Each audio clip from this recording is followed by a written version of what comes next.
Hey everyone, I see a lot of you are watching our videos, but many forget to hit the like button. It really helps our channel grow and bring you more shocking and true infidelity stories. So if you enjoy our content, take a second to like the video by the way. Let us know in the comments, where are you watching from? I love seeing how far our stories are reaching. I never imagined that one nighttime conversation would break everything it's spent years building. It was a quiet Saturday evening, one of those familiar backyard get-togethers that our friend group had made a tradition. We'd be enjoying it for over a decade. The kids played in the yard, the grill was going in, we all swapped stories from our weekend. Felt normal, comfortable, safe, but as sun dipped low and the drinks loosened everyone's tongues, I realized that something was changing inside me, or maybe it had already changed, and I was just now brave enough to admit it. Miles was there. He always was. Would a year ago, still trying to put himself back together. My husband Leo had been anything but supportive, encouraging me to check in on him, make sure he wasn't isolating. So I did, but somewhere along the way those check-ins stopped being about kindness and started feeling like something more that night. Miles pulled it aside. I could see the storm behind his eyes before he even opened his mouth. "I still love you," he said. My heart skipped out of romance but out off drive, because I knew I had known for a long time, and worse, I felt it too, not just for him but for Leo as well. How do you love two people at the same time, and what do you do when one of them is your husband and the other is your past? The next morning I couldn't hold out and I asked Leo to sit down. My hands trembled around my coffee mug. "I need to tell you something," I said. "It's about Miles." He was calm at first, thought it was about grief or some emotional venting, but when I told him what Miles had said, how he still had feelings for him, his eyes hardened, and then came separate. I hadn't fully thought through until the words left my mouth. "I still love him too." Silence, but we wasn't done. I told him everything, how Miles and I dated in college, how we're serious before Claire ever entered picture, how that betrayal ended years, and how after all these years those feelings never faded. "I love you too, Leo," I said. "Even to stay married, I don't want to leave you." He stared at me like I was speaking a foreign language, and I suppose he stood up slowly. "Are you asking me to share you?" I didn't answer. I didn't need to. He knew. Leo left without another word. That was the last time I saw the man I married. He returned at the next morning, not to talk, not to fight, just to pack. I was still at that kitchen table, still hoping. "You came back?" I said. "Only to leave properly."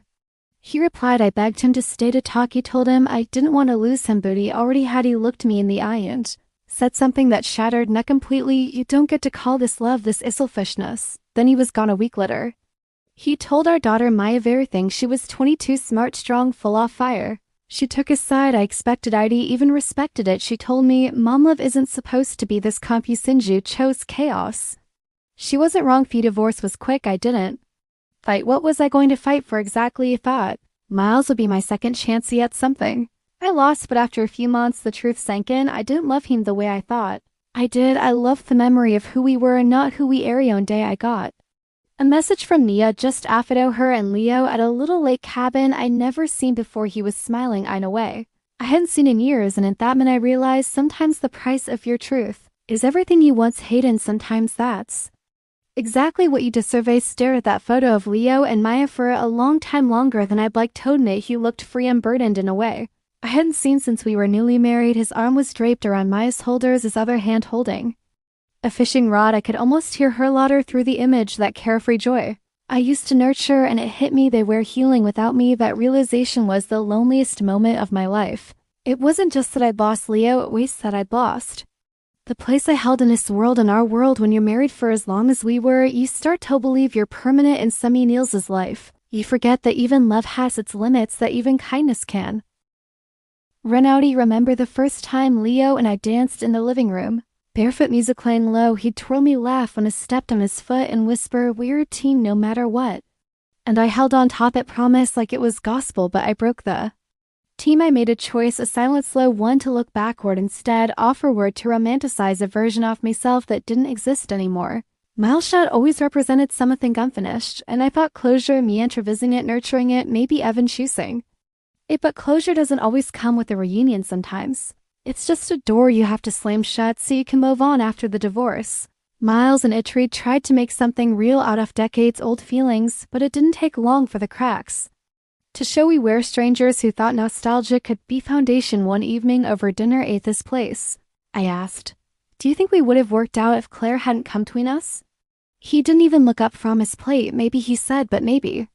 We're never supposed to. Maybe we just like the idea of each other. That stung, but I couldn't argue. He sold his house 6 months later and moved to another state. Be closer to his son. We parted with a hug, and I didn't cry, not because it didn't hurt, but because I'd already mourned that fantasy. I started going to therapy soon after. I needed to make sense of what I did, of who I had become. He was tired of running from myself, tired of replaying every moment, every word like it was a crime scene I was investigating. The therapist asked me once, when did you first stop feeling seen in your marriage? I didn't know how to answer. Maybe it wasn't Leo was stopped seeing me. Maybe I stopped showing him who I really was. I became robotic, distant. I blamed routine in my head. Work, but the truth was I had been craving something.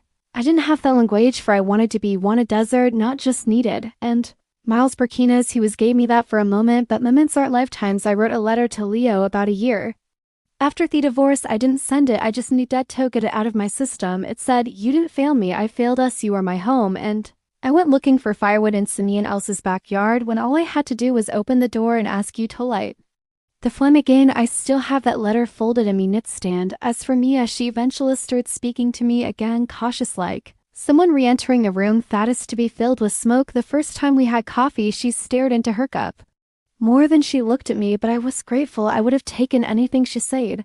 You know what I can't understand? If you were unhappy, why didn't you just tell him? And I couldn't give her a good answer. Fear, probably fear of shattering something good, even if it had cracks. Fear of being the villain in Mule Life story, but I already was. I go on walks now, long ones. I take photos off trees and write little thoughts in my notes app sometimes.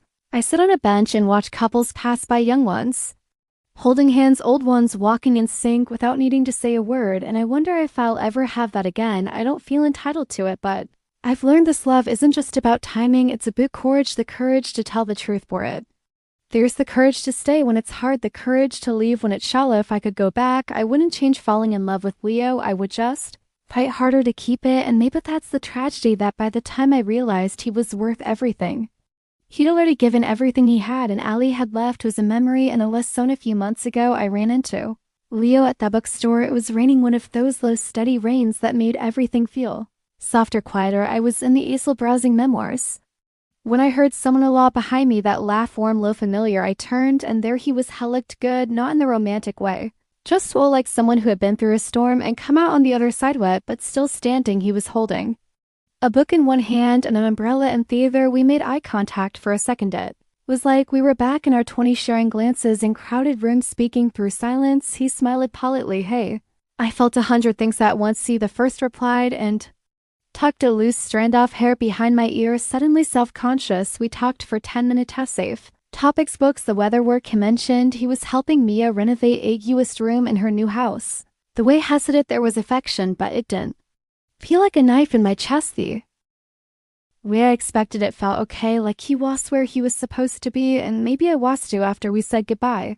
I stood in the aisle for a long time, staring at a shelf without really seeing anything. I thought about how time has a funny way of softening the edges of pain. The sharpness dulls, the regrets don't disappear, but they stop screaming. They settle into whispers, and eventually you learn to live with them. I've started painting again, something I used to do in college before life got too busy too loud. I set up a little corner in my apartment, nothing fancy, just some canvases, brushes, and a chair that squeaks when I lean too far back. There's something healing about putting colors on a blank canvas, about watching them blend, clash, and finally settle into something beautiful, even if it's messy, kind of like life. I guess I painted Leo once from memory. It wasn't a portrait exactly, just the outline of his friend against a backdrop of golden lighty added details. Only I would recognize a slight slouch in his posture when he was tired, the crease in his brow when he was deep in thought.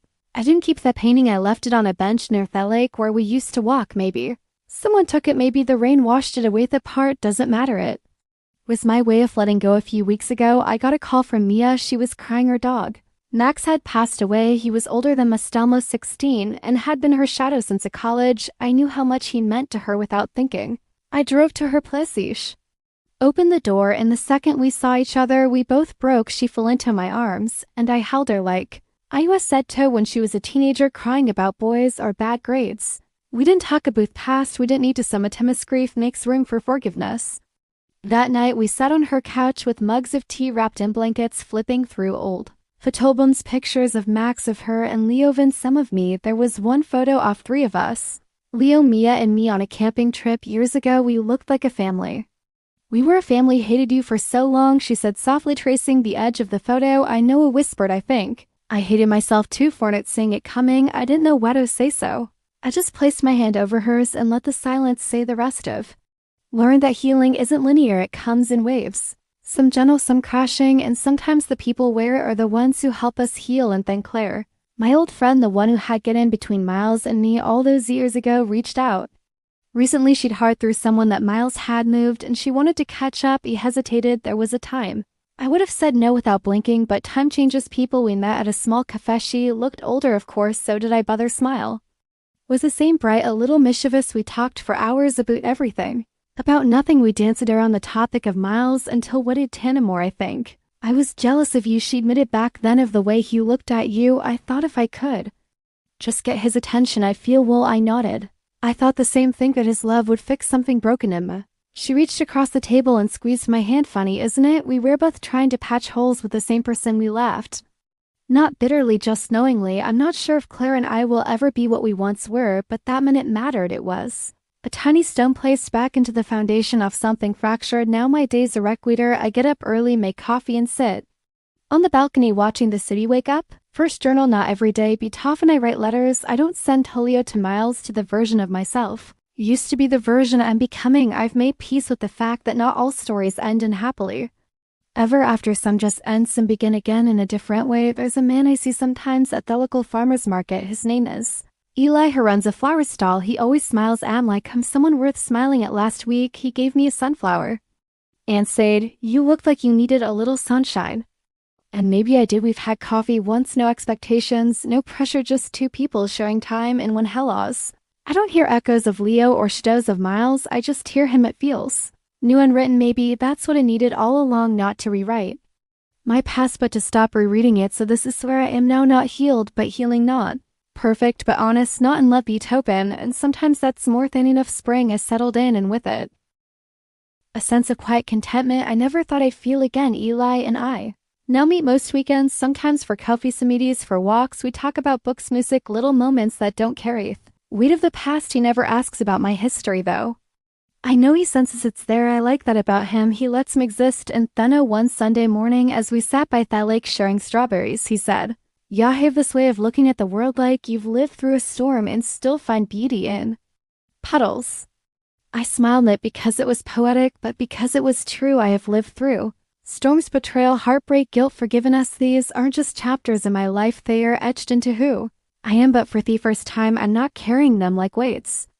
They become stories, lessons I can now look back on without drowning in them. Mia and I still talk now and then. We're not best friends again, and maybe you never will be, but we're something softer, more real, and that's enough. As for Leo, sometimes I think of him not with longing, but with gratitude. He loved me once I loved him, and while that love didn't last, it taught me what I need to learn now. I wake up and don't feel heavy. I paint, I smile, I leave space in me heart, not for what was, but for what might still be. I used to think endings were painful, but now I know some endings are just gentle beginnings and disguising. This is men. If this story touched your heart, don't forget to like, comment, and subscribe to the Cheating Infinity. Your support helps me continue sharing powerful emotional journeys like this one. Have you ever experienced betrayal or found healing after heartbreak? Share your thoughts and comments below. Your story might just help someone else feel less alone. Until the next time, stay strong, stay true, and remember, sometimes the most painful endings lead to the most beautiful new beginnings.